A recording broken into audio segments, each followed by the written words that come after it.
श्री हरिविराट संकीर्तन सम्मेलन समिति रजिस्ट्रार द्वारा आयोजित 85वें वार्षिक उत्सव के अवसर पर चल रही श्रीमद् भागवत कथा में शनिवार को छठे दिवस का आयोजन हुआ।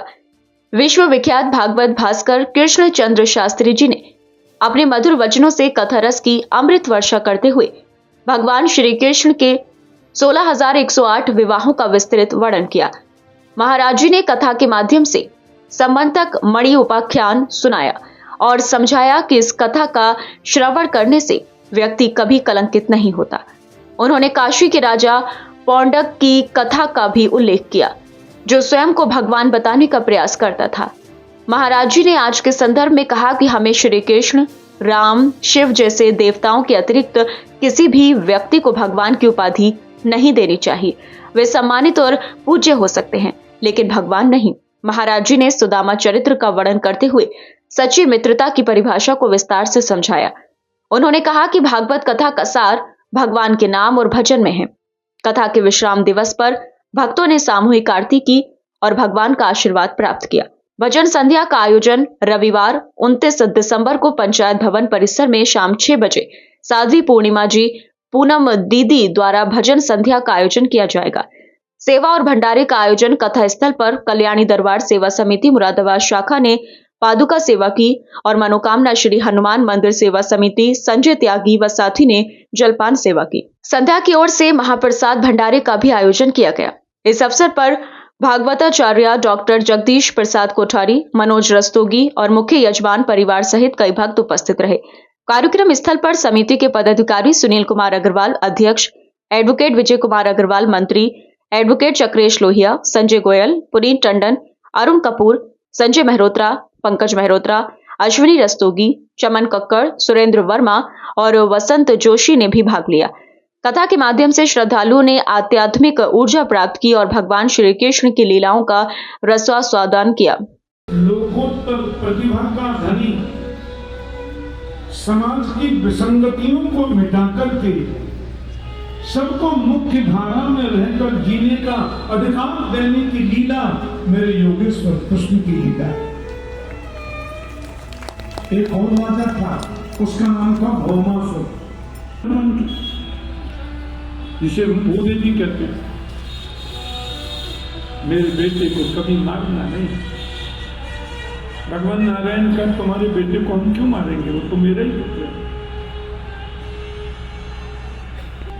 अरे आप लोग मानते क्यों नहीं है? नहीं मानेंगे, बोल दिया ना, नहीं मुझे वचन दीजिए तो भगवान नहीं मारे। वो तो नाचने लग गई पृथ्वी माता, मैं क्यों कहूंगी? वो पृथ्वी ही सत्य भामा बन के आई। मैंने कहा था सत्य भामा भूदेवी है। अब इनका बहुत ध्यान से सुनना, इनका बड़ा अध्यात्म पक्ष मजबूत है। ये भौमासुर जो है, इसने महाराज 16,100 राजकुमारियों को बंदी बना लिया। ताकतवर बड़े बड़े राजघरानों में जाता और वहां की राजकुमारियों का हरण करके ले आता। 16,100 बंदी बनी और इसने सोचा कि जब 1 लाख हो जाएंगी तो एक मुहूर्त में शादी कर जाऊंगा, गिनीज बुक में नाम लिखाऊंगा। बोले क्यों बढ़ा रहे? बोले गिनीज बुक में नाम लिखाना है। अब वो दिन भर बेचारा मूंछों को ही लगा रहता है, इंची टेप से नापता रहता है और उन्हीं में विभिन्न प्रकार का तेल लगा के करता जा।